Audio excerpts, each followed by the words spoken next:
Daud memeriksa barisan tentara yang bersama-sama dengan dia. Kemudian ia mengangkat kepala pasukan 1000 dan kepala pasukan 100 atas mereka. Lalu Daud menyuruh tentara itu maju berperang, sepertiga di bawah perintah Yoab, sepertiga lagi di bawah perintah Abisai, anak Seruya, adik Yoab, dan sepertiga lainnya di bawah perintah Itai, orang Gad itu. Lalu berkatalah raja kepada rakyat, "Aku juga akan maju berperang bersama-sama dengan kamu." Tetapi tentara itu berkata, "Janganlah tuanku maju berperang, sebab apabila kami terpaksa melarikan diri, maka mereka tidak akan menghiraukan kami. Bahkan sekalipun mati separuh daripada kami, mereka tidak akan menghiraukan kami. Tetapi tuanku sama harganya dengan 10.000 orang daripada kami. Sebab itu adalah lebih baik bahwa tuanku bersedia menolong kami dari kota." Kemudian berkatalah raja kepada mereka, "Apa yang kamu pandang baik akan kuperbuat." Lalu berdirilah raja di sisi pintu gerbang, dan seluruh tentara itu berjalan keluar, beratus-ratus dan beribu-ribu.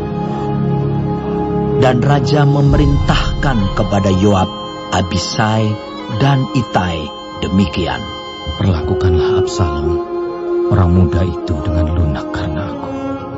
Dan seluruh tentara mendengar ketika raja memberi perintah itu kepada semua kepala pasukan mengenai Absalom. Lalu tentara itu maju ke padang menyerang orang Israel, dan terjadilah pertempuran di hutan Efraim.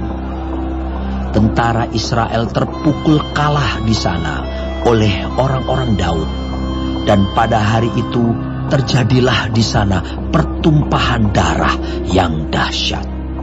20.000 orang tewas.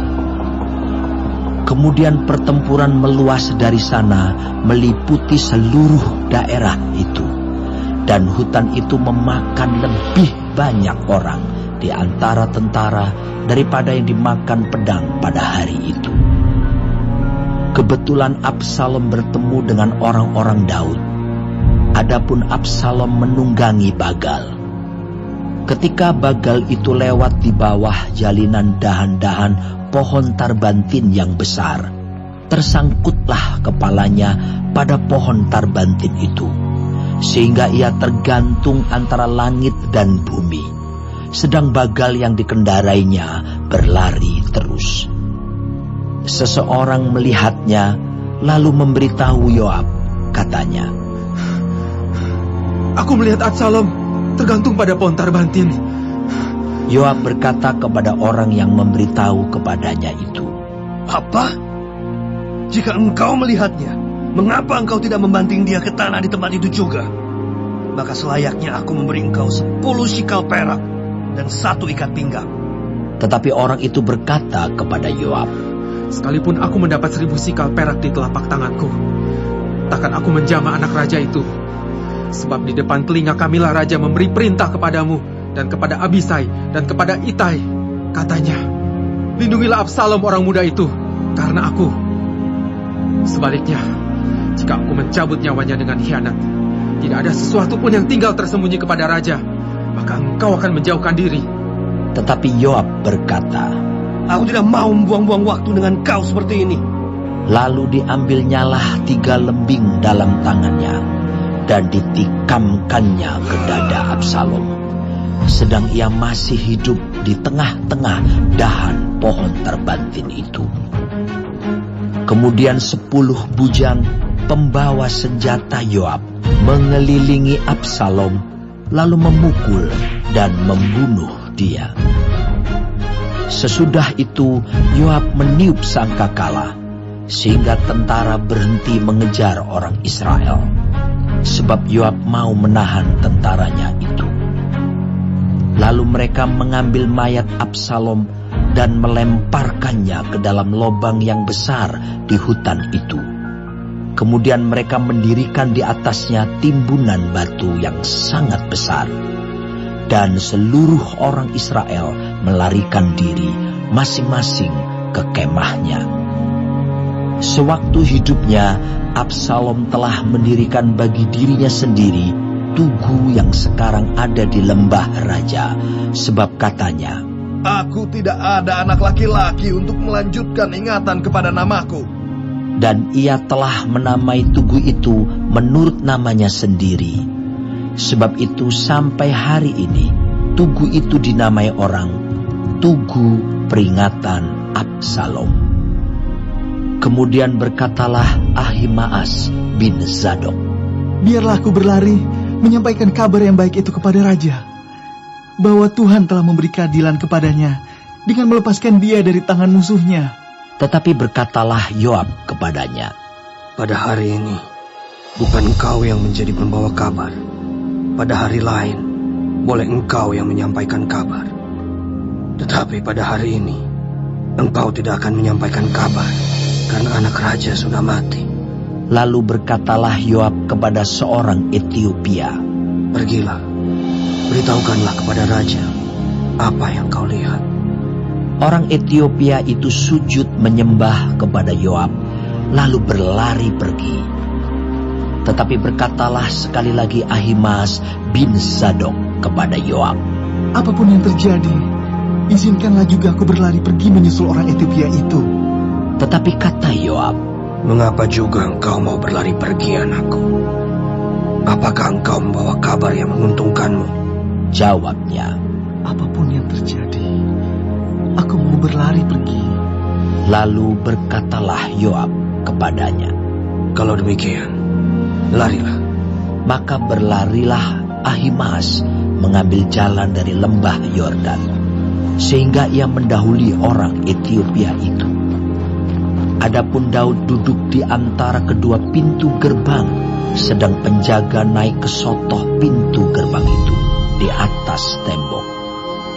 Ketika ia melayangkan pandangnya, dilihatnyalah orang datang berlari, seorang diri saja. Berserulah penjaga memberitahu raja. Lalu raja berkata, Jika ia seorang diri, maka kabar yang baiklah disampaikannya. sementara orang itu mendekat, penjaga itu melihat seorang lain datang berlari. Lalu penjaga itu menyerukan kepada penunggu pintu gerbang, katanya, Lihat, ada lagi orang datang berlari, seorang diri. Berkatalah raja. Itu pun membawa kabar yang baik.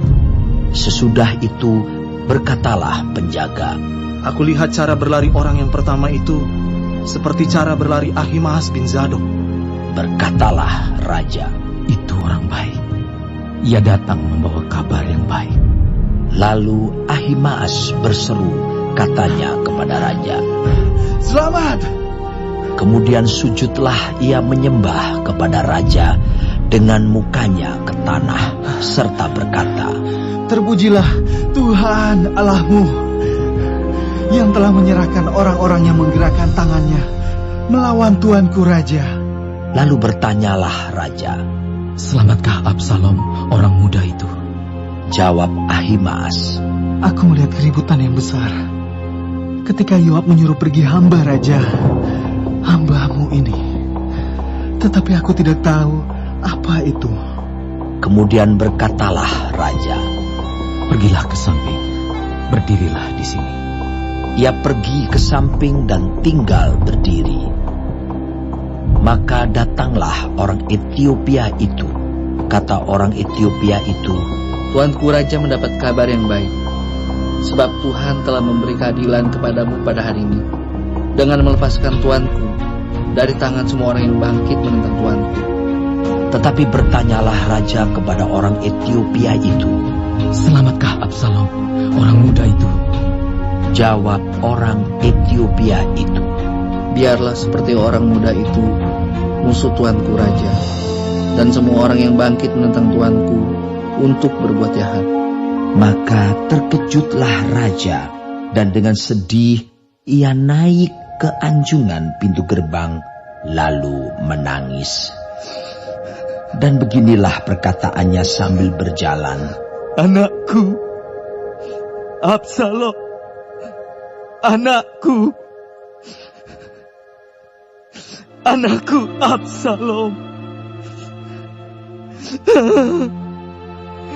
Kalau aku mati menggantikan engkau, Absalom, anakku, anakku.